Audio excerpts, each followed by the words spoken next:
Welcome to the Social Selling Podcast by Linky into Sales with myself, Martin Brossman, and Greg Heyer is busy handling customer issues, and Elise is chosen to go make more money. So she is going to, we're still trying to track her down to have a closing show with her. We'll get it, stand by, and looking forward to this show with Tim Hughes. We're not going to have any news. We're not going to have anything. I think this is the most important thing that a sales professional and manager and small business owner and entrepreneur and person involved in crowd investing and CRM owner needs to be paying attention today. And I'm going to introduce these letters. GDPR. Burn it in. Tim Hughes, it's great to have you on the show. It's great to be here, Martin. Thank you for having me back. Yeah, I can't wait to talk about GDPR. Now, I'm just going to say you need to look up Tim Hughes in the notes. He's an expert in social selling. I've got one. We both have the same book, Tim. Yeah. I have one of the rare unsigned versions. I see. Well, I got to get a signed one from you. I think I have one. We'll work on it. But his book is Social Selling. It's excellent. Make sure to look it up. It'll be in the show notes. So Martin, just to mention about the book. Yeah, please. Because you've read it. The book is not about why you should be social selling. It's a how. Right. It's a handbook for people to use. If you're a salesperson or a sales leader, and I'm going to get it out and I'm going to read through it. And it's a how and how to do it. And that's so critical because everyone's been jumping up. This is important. You need to do it. And what we needed a book like this. And, Greg and I have a training course locally, and I'm working this is going to be core to the class. And we'll be talking about how to do more of that because you got the book out of what do you do each day? Well, how do you approach it? How do you make this work in the real world with real situations? It's a real world book. Yeah. Not only that, you're working to keep up with the field, so your content online as well is going to adapt to the change. We put out a new blog every day, a new blog about social selling every day. It's unbelievable. The excellent content. 300 blogs in the last 18 months. We live and breathe what we talk about in terms of social. Yeah. No. But we're not here to talk about me. We're here to talk about GDPR. Yes, but I want people to know this because this is to me a foundation, so you understand that because you start from a very respectful and ethical technique. This is not if a customer could read this and they'd be proud to have a salesperson work on it, and that's fundamental to Greg and my ethics. If we're doing something and the customer would not be comfortable we're doing it, my view is that's unethical, and I'm going to start with that because this is related. So let's begin with just. Would you please define GDPR? So Martin, one of the things that we'll talk about is that this fundamentally changes sales. Changes the way that we work with sales. So GDPR stands for the General Data Protection Regulation, and it comes into force on the 25th of May of this year, 2018. So we're only about a month away. And any company so just people work out my accent. I actually live and work in London in the UK. So I'm not an American, but it covers Europe. But it also covers any company that's selling into Europe. So if you live in Nashville and you're trying to sell me something, you have to comply. Also, if you have European employees, you have to comply as well. And that's important. And I think there's a lot of people in the US that think this doesn't apply to them. To give you an example is that there was a piece of legislation that came out in the US called Sarbanes-Oxley. Now, Sarbanes-Oxley is US legislation. It's not global legislation.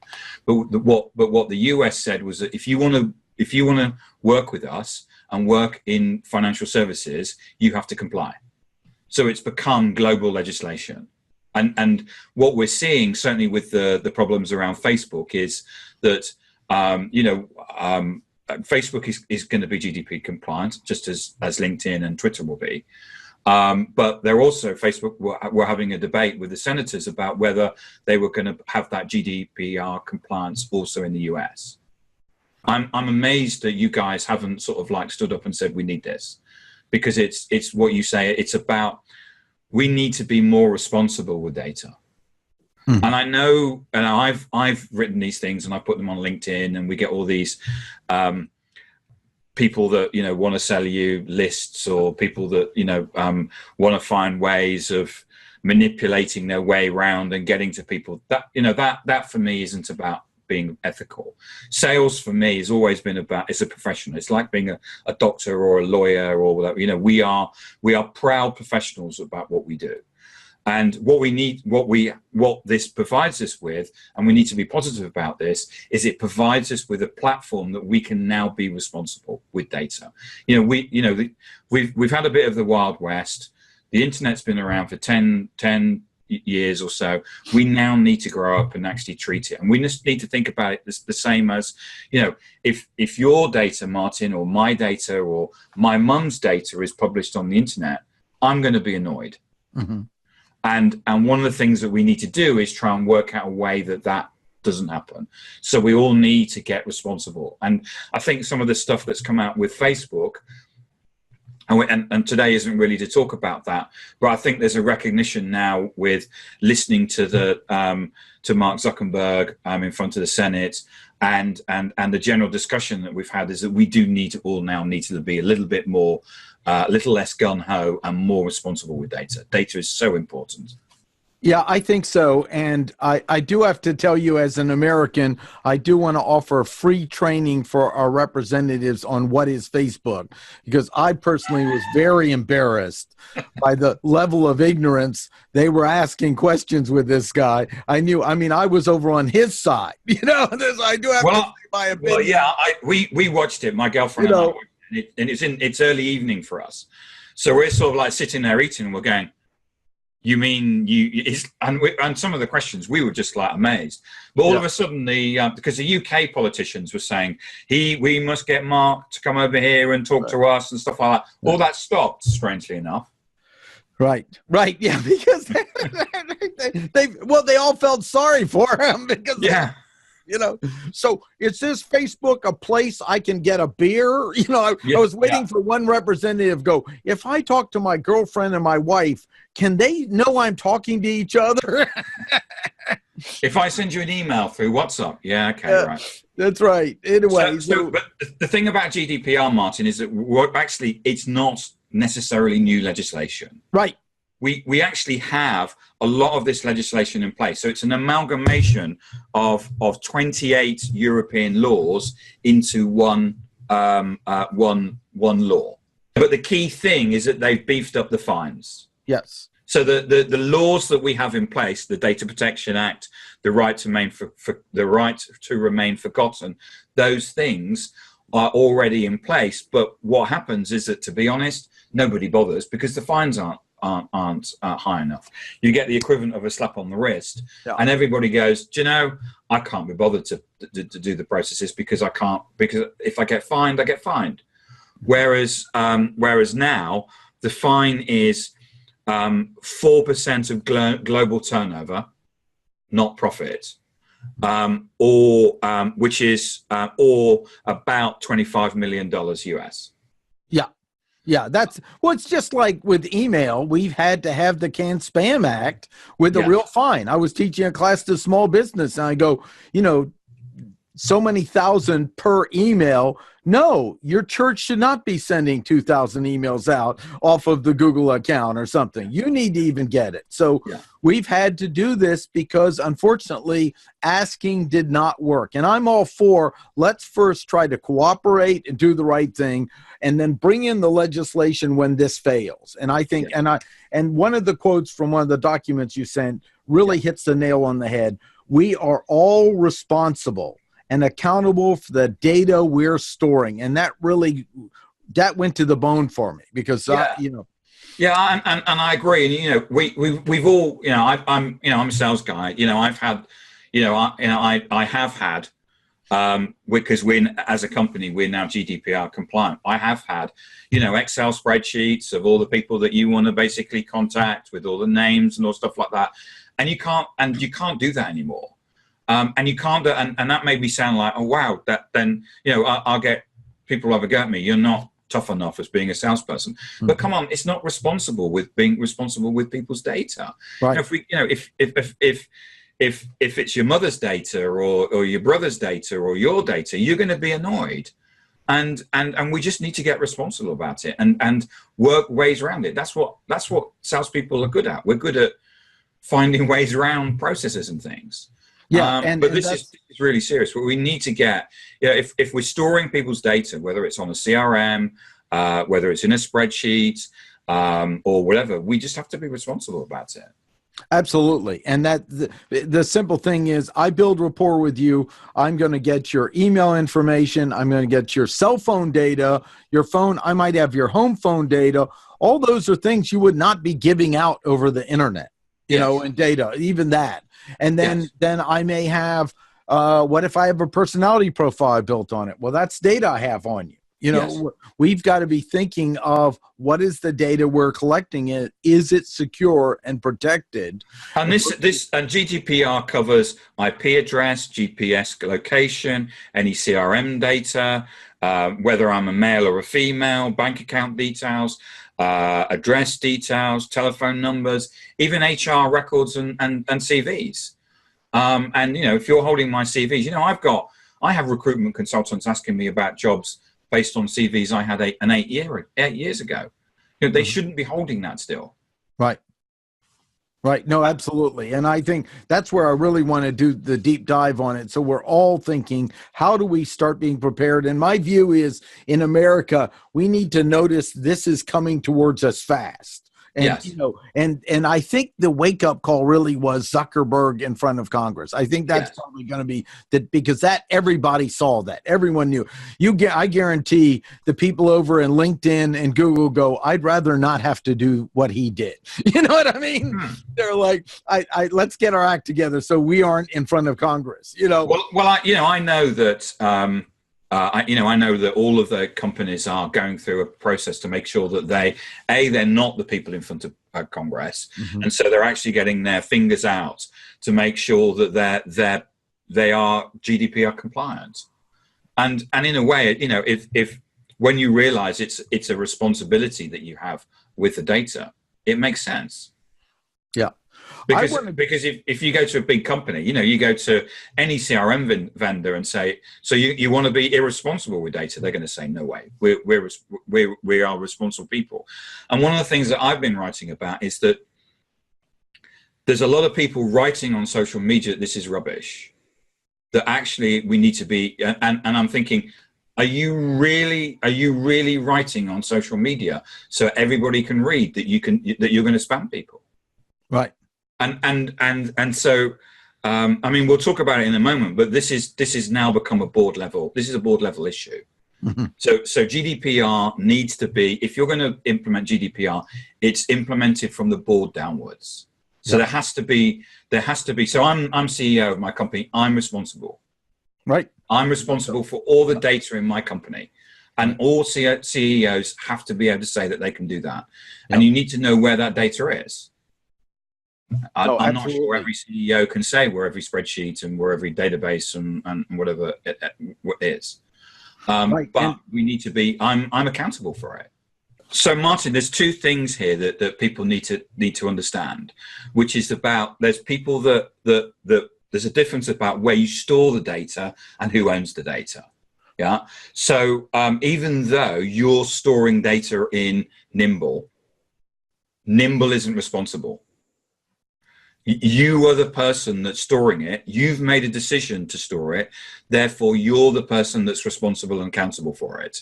Now, John needs to provide the facilities around GDPR, which is if somebody says, if I go to you and I say, Martin, I want you to remove me from your database, which I can do under the right to remain forgotten. And you have to then, under the rules of the right to remain forgotten, you have to remove me from every single database that you have in your company, every single salesperson's Excel spreadsheet on their laptops to the CRM system.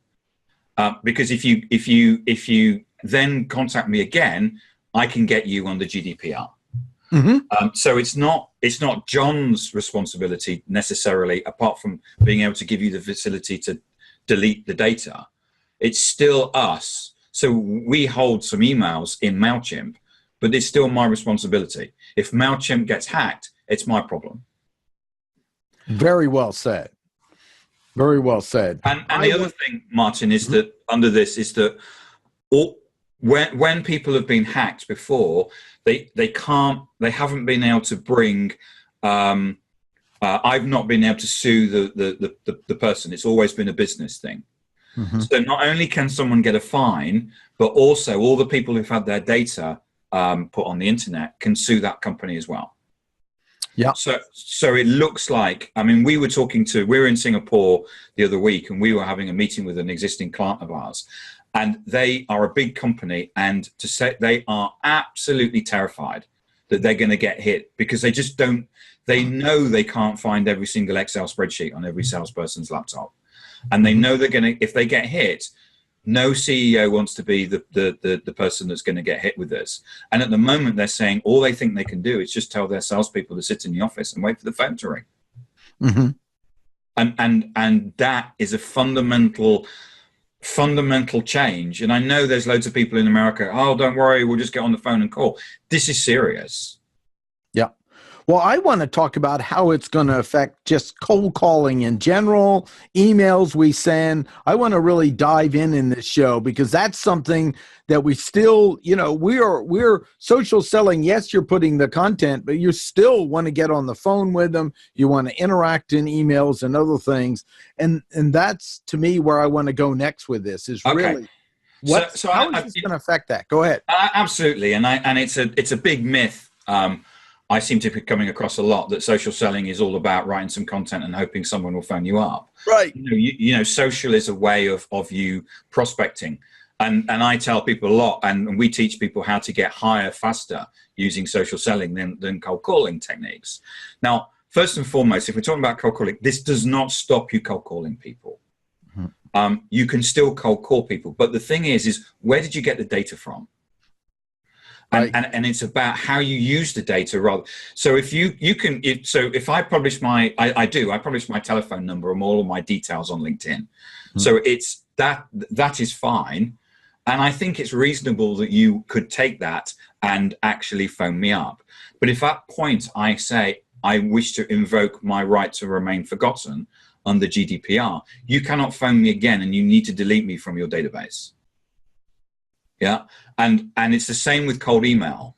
I think you can probably use cold email and I think it's reasonable that you do that. But again, if I turn around and say it's not just, and this isn't just unsubscribe, because what's happening here in Europe is that everyone's having to go through the dual set of when you have to subscribe, you have to do it twice. Mm-hmm. So every single person in Europe who's got an email database is currently you're getting these emails saying, we want to make sure that you're still want to be subscribed. And you have to go through the dual set of it. So it doesn't stop you cold calling. It doesn't stop you emailing him. But if I say I want the right to remain forgotten, you're going to have to do it. Excellent. And the thing the way that changes sales, Martin, is the fact that traditionally what we've done, and I know that it sounds like a rather uncouth way of selling, but what we've done is that we've generally gone as salespeople, I think these people can buy from me. I'll ring them up, and then I ring them up, and then I ring them up and ring them up and ring them up. And what you really do is push or bully them down the pipeline. Yeah. Mm-hmm. And we send them an email, and then we phone them, and then we can't do that anymore, because if somebody says I want the right to remain forgotten, then you just can't keep phoning them. Right. So one of the things that so the reason that's important is we're going to need to do far more softer things, like being on social, connecting with those people, engaging with them, providing them with insightful and educational content that they go, do you know, that Martin guy is a really good guy. I'm going to stay connected to him. Do you know, next time next time I'm looking for social selling, I'm going to talk to Martin. And that's the thing. And that's what changes sales. And I'm not being macho or whatever it is that I'm often accused of. I'm not being sales enough or not manning up or whatever. It's the end. The day from using manipulation and manipulative techniques is over. And so it's probably worth me going through some of the fines. So there's a company, there's a telco, a mobile as you call it, telco in the UK called Talk. They were fined $500,000 for a breach that they had. Under GDPR, that would be more like $100 million. So there was a small travel company called Think W3 Limited, which was fined about $255,000 because they're actually part of a bigger group called Thomas Cook. What happens is that the fines take on from the parent. So whereas before it was $255K, it's now $400 million. And that's the sort of thing that it's going to be quite difficult to insure yourself against, and embarrassing to be the CEO that's on watch when those happens. How does someone know if somebody's chosen not to be communicated with? They said, I don't want to be listed. You don't.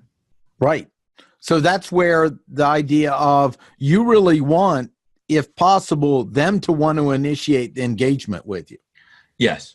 That's the ideal. So what it does is it changes your this changes the sales process from push to pull. Right. We can't keep pushing people down the pipeline. We've actually got to get people coming to us. Now, there's nothing wrong, I don't think, as I've said before, in contacting people, but just phoning people up and saying, buy me, buy. I'm just going to say, anyone who phones me up gets blocked anyway. And they're just going to get you're going to find more and more people are just going to say, take me off the database. So all these sales training groups that I know are still hounding the cold call as the leading way need to be listening to this show. Yeah. Or waiting for them to be hit with fines because So if you're selling into Europe, if you've got European people in your company for the US, it's over.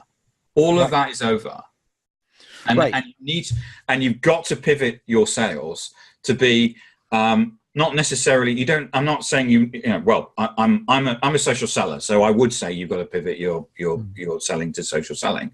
We've got clients that are making multi-million-dollar deals by using social, but this way of people just cold calling, it's over. It won't happen. It can't happen. You're going to have to move to pull, and that's partly social, but also start being showing that you are the solution to someone's problem, rather than be the solution rather than the problem. Right. At the moment, cold callers, most of them are the problem, and they quite easily be the solution. Which to me is several things. One, understanding the buyer's journey they're on to get to you and starting to really earn the right to be in their attention sooner.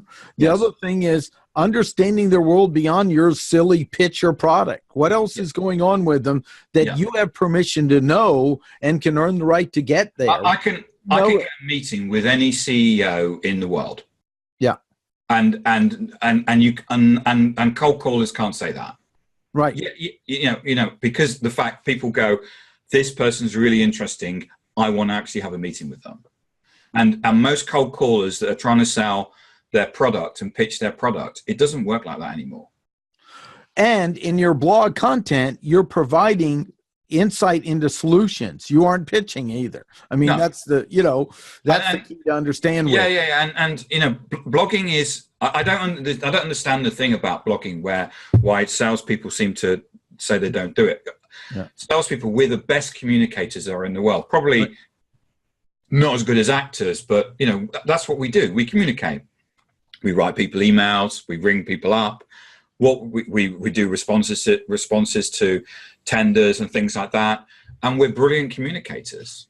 And I remember that the thing that happened to me, I was writing an email to a VP when I was at Oracle about she wanted to know how to do something, and I thought, this is a blog.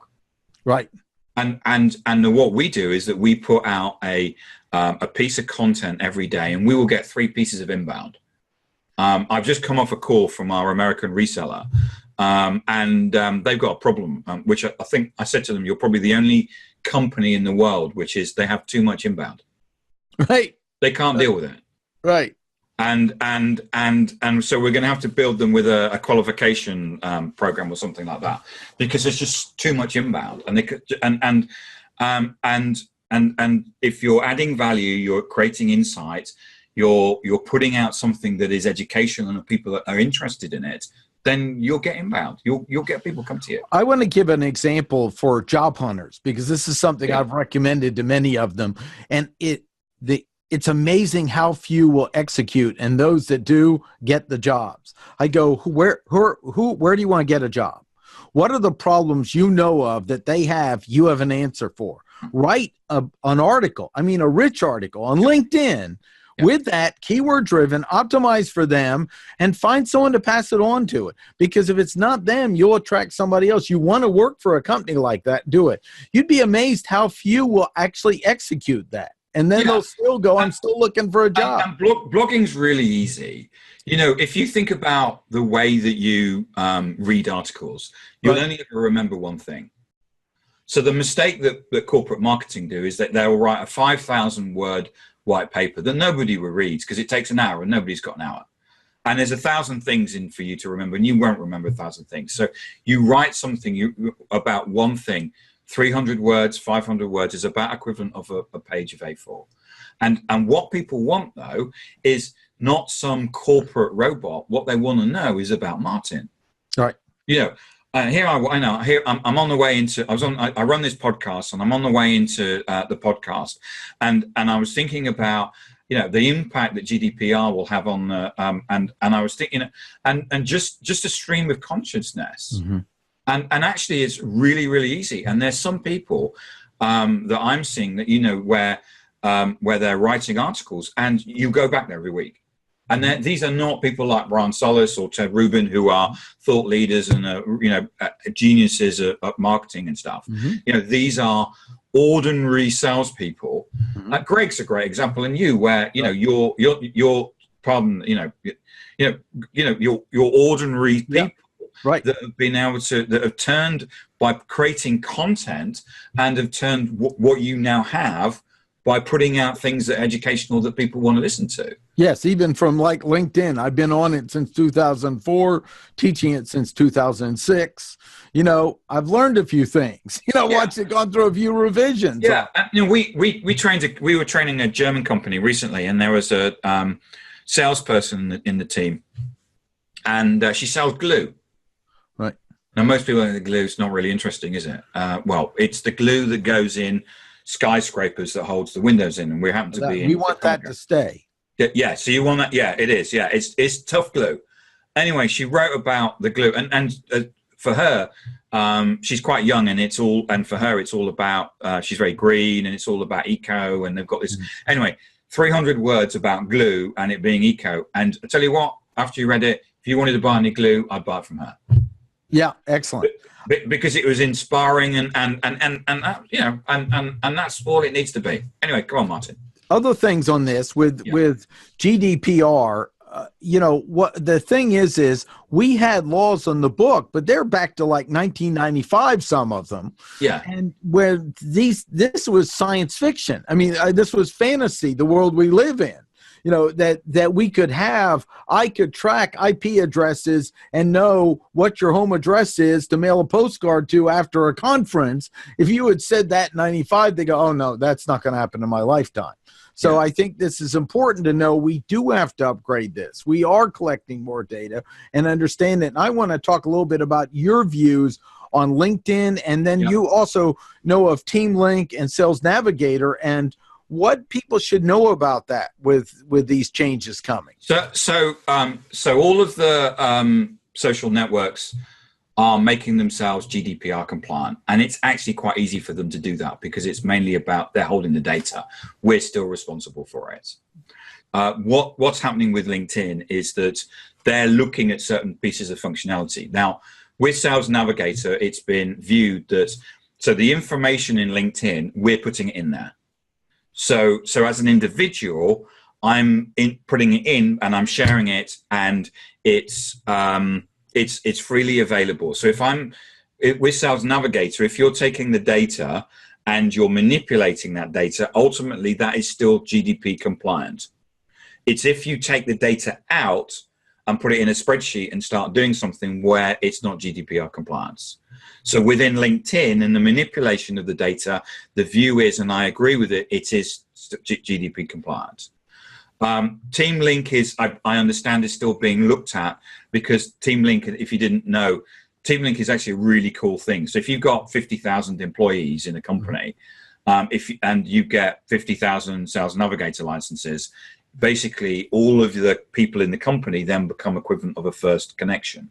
Mm-hmm. So we've got some big clients where, they've got 50,000 people, and you go, okay, which company do you want to get into? And they'll know there'll be 5 people who work for that organization that'll have connections to that organization. So you'll be able to get a referral through.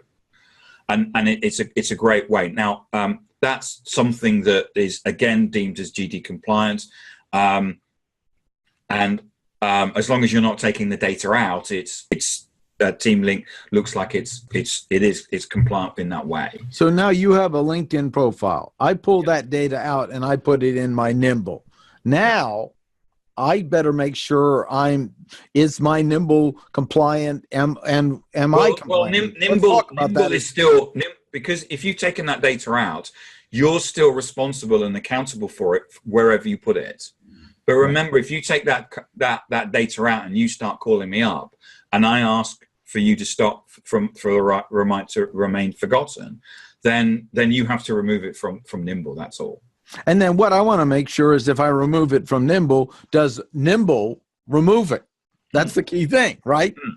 That's the thing that's on their end, to make sure that when I hit delete for your record there, that means they made every effort within reasonable time to scrape that's not, no one can go in and find that, right? Yeah. So just to try and bring this all together, what you need in your organization is a data protection officer, a DPO.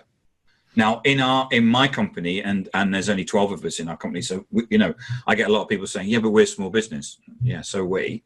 Mm-hmm. So my finance person is my DPO. Okay. And she is. And so if I ever got someone saying, Martin, you've contacted me and say, Tim, take me off your database. Okay.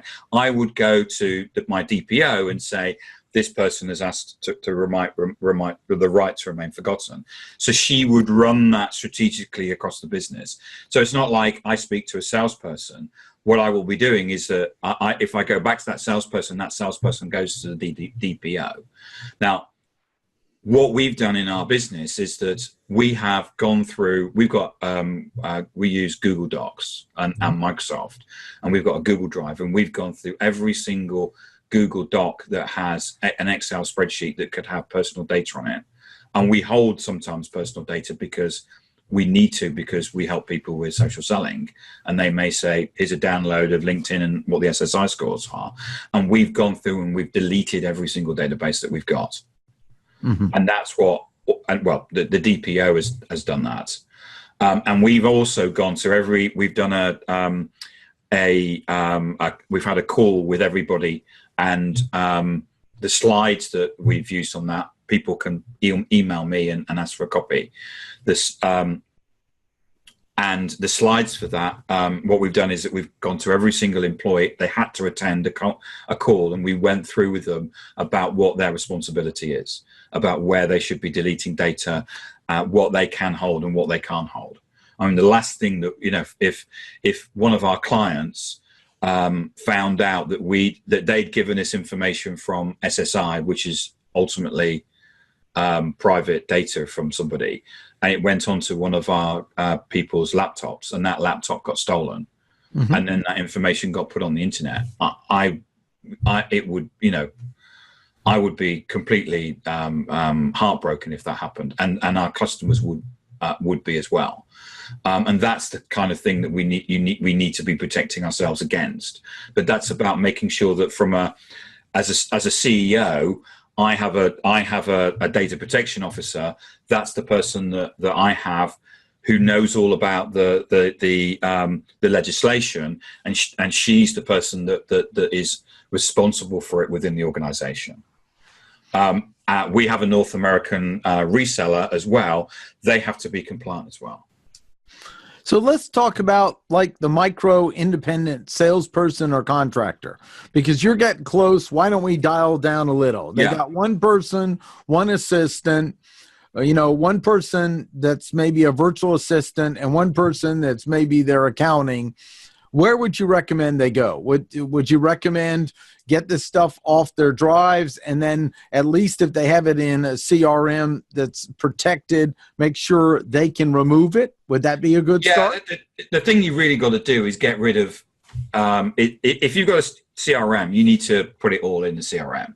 The thing that you've got to try and get away from is having lots of spreadsheets and having that data around in spreadsheets. If you're a micro business, 1 or 2 or 5 people, just as much as we are, you just go to your shared drive and just delete them all.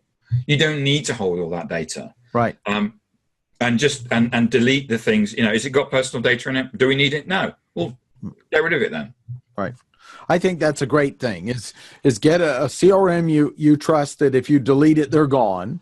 And then really ask, is this data I need too? Yeah. I mean, don't just collect things to collect things, and then go through it. And this is very important because I work with schools, nonprofit groups. They need to look at how they're collecting the student data as well. Is that in a secure database, or are they keeping it in separate spreadsheets and other data, correct? And you know what? And detecting what you hold, because what happens is that you get a spreadsheet, you put it in a secure area, someone says, can they get access to it? You add them to the drive, and then they download the stuff onto their laptop, and it's like, okay, and then they send it to somebody else. And this covers everything, whether you're sending attachments on emails. So you need to have a secure server.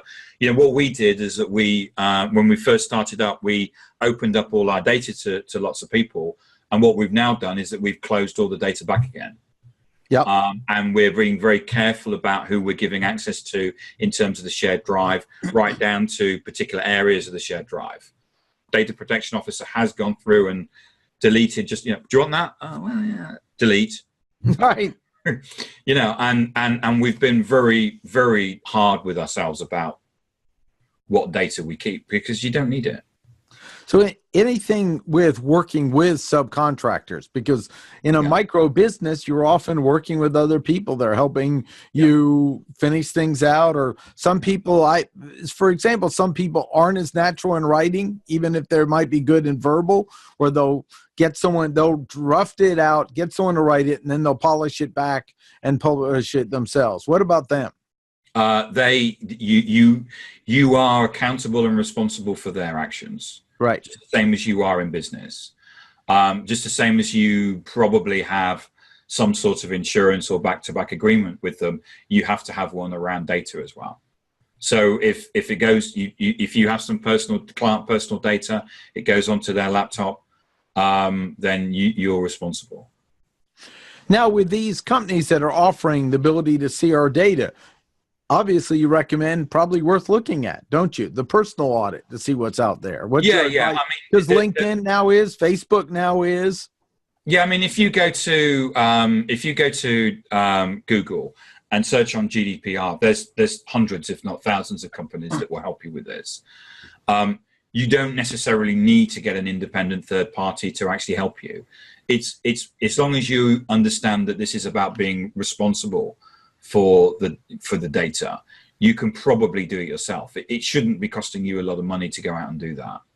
Right. But yeah, I mean, there are bits of software that you can use to stop data being moved around, and there is various procedures that you can run. And I'll say again, if people are interested in the presentation that we've actually given to our staff, then email me, which is tim@social-experts.net, and I'll send you a copy. Yeah, I think that'd be excellent. We'll make sure to mention that as well. Even a CPA, this looks like something important for a CPA to know that's working with people. Either it could be someone where they build a network of people, or how they're protecting that data they have from the customer in-house. But also, if they're a CPA firm, they probably want to get maybe some contractors they trust to offer to their customers to say, hey, how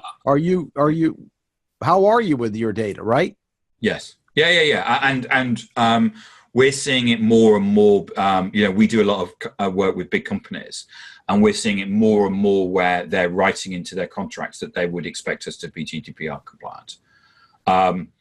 Actually, it's not that much different from it in Europe around the Data Protection Act. It's just that it's the higher fines, but it's just about being responsible with the data. What do you think we'll see next in America? I want you to look into the crystal ball, because obviously, I mean, it's coming. It's going to come. Either we're going to adopt the standards for Europe, which is to me probably the path of least resistance, or we're going to come up with our own or something else. But what do you think we're going to see on a timetable? Because obviously Zuckerberg going to Congress is a tipping point. That's one of those ones where finally people are going, well, what are we doing? Are we protected? Yeah, I think, you have an interesting view around data that comes out of Silicon Valley, which Mark kind of is part of. Yeah. But I love that question from the senator, which is that where he said, so can you tell me which hotel you stayed in last night? Right. I understand. No. And he said, well, can you tell me who you've been messaging over the last couple of days? He said, right. No. He says, well, that's what this is all about. Yeah. That was one of the better questions. It was. It was a really good one. Yeah. I'm not sure he wrote it, but it was one of the better ones read. and that's what it's all about. It's about making sure that your mother's data and my data, your data, is not spread out all over the internet, and treating it with responsibility. And I think that I suspect that you guys won't implement GDPR because you won't want to be seen doing what us Europeans do, because you're different to us. Yeah. But you're going to need to come up with something close to it, because we've seen data is, there's the old cliche that data is the new oil, and it is. Everybody's collecting data, and whether it's Facebook, whether it's your Apple Watch or whatever, everybody's collecting data, and we just need to make sure that the way that our data is being collected is being treated properly. And I think it's 2018, and we all need to be the legislation needs to be there to be more responsible. Yeah. We all need to be paying attention to it. I love that you gave some real tips today of where the individual can start. Just ask. You got spreadsheets with information on it. Is that in your CRM? Do you have to still hold that? If so, you want to delete it, and then you probably want to empty the trash can to make sure it's gone, right? Yes. That's to me the most valuable piece. Is you got something we really all should be looking at. Data generally goes through the organization. So, we take some data, we put it in a spreadsheet, we then email it to somebody. That's all got to go. Right. And we've just got to, if you're a small business or micro business, Google. Most of us have got Google Drives and that, and we just need to make sure that we are treating it fairly and being responsible with it. Quite often people take GDPR as being a negative. I think it's the maturity. We're now growing up. We're kind of like with data and the internet. We're kind of about 15 or 16, and at 15 or 16, you start making decisions about your life. And I think we're there really from a data perspective. As we move to, I think over the next couple of years, I don't see anything happening with Facebook in that short term, but medium term, definitely. And we're all watching and waiting to see what will happen with GDPR after the 25th of May of this year. Mm-hmm.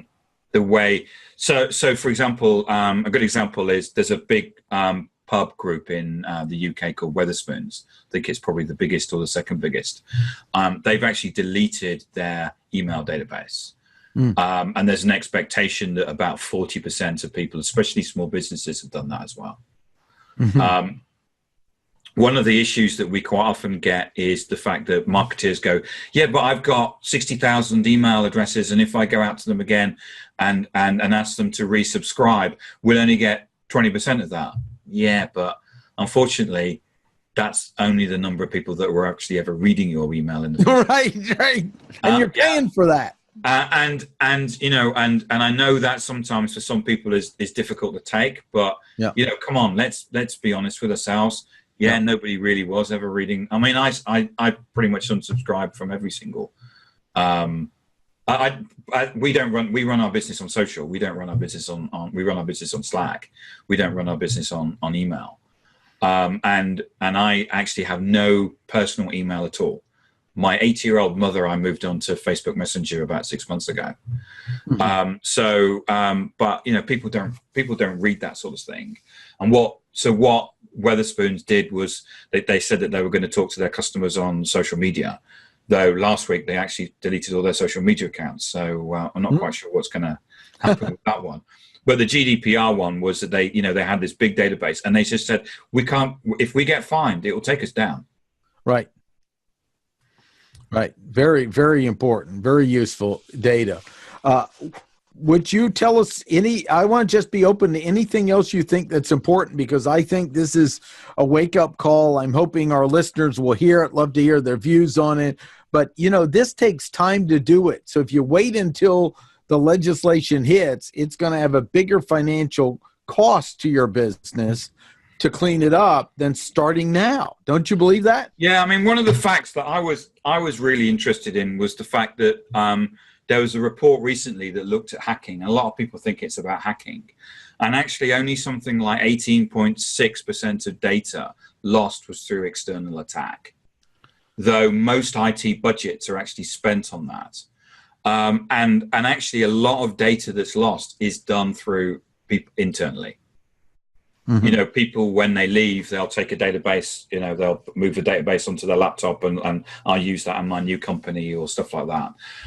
And we just need to be really careful about the access that we give to people. I mean, if we've got a big customer and they give us data and then somebody walks out the door with it, I think that's irresponsible management. And as a CEO of an organization, all CEO or as an organization should be driving this and saying we need responsibility and be responsible about data. Excellent. And that changes sales, Martin. Yes. Well, you know, years ago, I had an interview with David Amberlin. Do you know David Amberlin? I don't know. Well, look him up sometime. Another great guy. And we've done some shows on him. And I was going, there's got to be something beyond interruption advertising, because this, you know, when I go to, and I hate to use the word, but when I go to Forbes to look up an article, I never have any idea what that thing that flashed in front of me is. I just know to look in the right-hand corner to get rid of it. And I'm going, how is that possibly serving me? Because I dread going to the magazine. I don't go to I don't want to go because it's got right. I usually get up at 5 o'clock in the morning and my girlfriend's still asleep. There'll be, oh great, Forbes article. All of a sudden the speaker's light up and there's something about telling me something that I don't care about, and it wakes her up. It's like, come on, guys. Is that actually working? You know, other than a body count? Martin, I don't believe that anybody looks at adverts anymore. One of the things that we do in 2018 is that we have built like these shields to stop us looking at ads. Yeah. And you know, if all this thing about interruption, we keep it all. We keep it away. We don't look at ads. There may be ads being served to me on Facebook. I don't see them. I don't see billboards. I don't see ads on the back of buses. If the radio comes on and there's an advert, I change channels. We don't listen to it. It's the same with corporate marketing. Every single company tells you how great they are. You don't believe it, so you just filter it all out. You know. But if Martin writes an article, and I know Martin and I respect him, I'll read that article. Mm-hmm. And that's the difference. What we have, our differentiation in 2018 is ourselves. Which is excellent, because even when I work with micro business, I go, don't lean on a brand, bring your people out front and build relationships. Absolutely. Yeah. What we want to know is about the people in your business. Yeah. You know, are you gonna transform my business? Are you gonna stick around? I'm not interested in the brochure. I'm interested in the people and the long-term relationship and whether I can get on with those people. And we talk to a lot of people about saying, you've got all these clever people sitting in the back office. Get them out writing. Right. You know, we were talking to this company in Australia, and they're the fourth. They're not the market leader. They're the fourth. Right. And they were saying, yeah, we can't really compete with the market leader because they've got 60% of the market. And so what are you really good at? I said, well, we've got some brilliant techies. And you know, they come up with these great solutions, and what we're really good at is putting all these solutions together. And I said, so why don't we get these techies talking online? What do you mean? Well, if we got them talking online, it would be, you know, people would start saying, well, there's this supplier that we've had for years, or there's this great company that's got these brilliant technical people, and if it goes wrong, we can lean on these technical people. Oh yeah, we'll go with the technical people. Oh yeah, that's a really good idea. Yeah. Yeah, and what all businesses, big or small, that our greatest asset is the people. When we do social selling training, that's the big thing, is going, look, how many people have written an article on their LinkedIn profile? I mean, there's a safe place for them to check you out. First, you have a profile that's truly customer facing, not a lame resume that looks like you're still desperately looking for a job. Second, have you written an article that would speak to your customer world, their world, and understand it. You got a lot of expertise. How many have we done? And we don't always get a lot of hands that go up for that. And go, this is where we want to start. We've got all these great people. Let's get them. And then if you have concern, run it by management. If, you know, we want to keep the trade secrets in the business. But there are other expertise or other things people want to learn, sub aspects of the business that are useful. Bring attention to it. Yeah.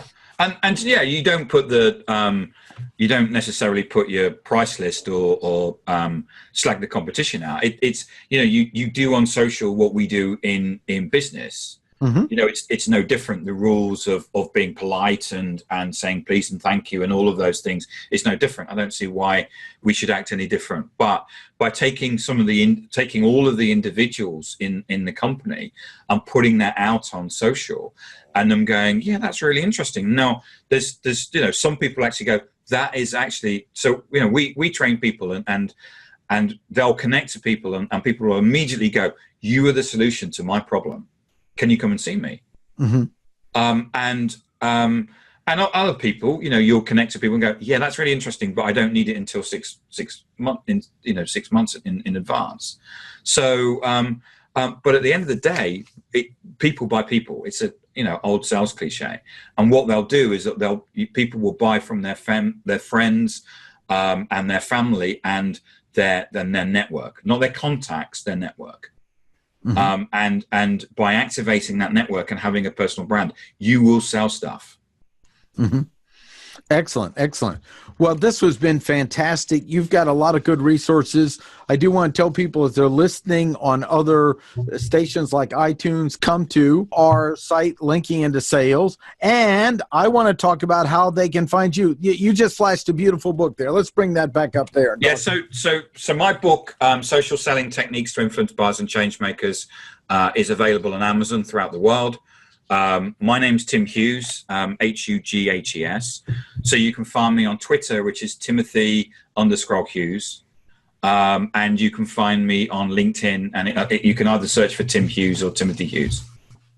And it looks like I could search under kanji too. I noticed on your LinkedIn. I love that. Is that Chinese or Japanese? It's Chinese for Tim Hughes. Yeah, I thought that. That was really cool. My book's available in Chinese if you're interested. And it's coming out in Arabic in about a year's time.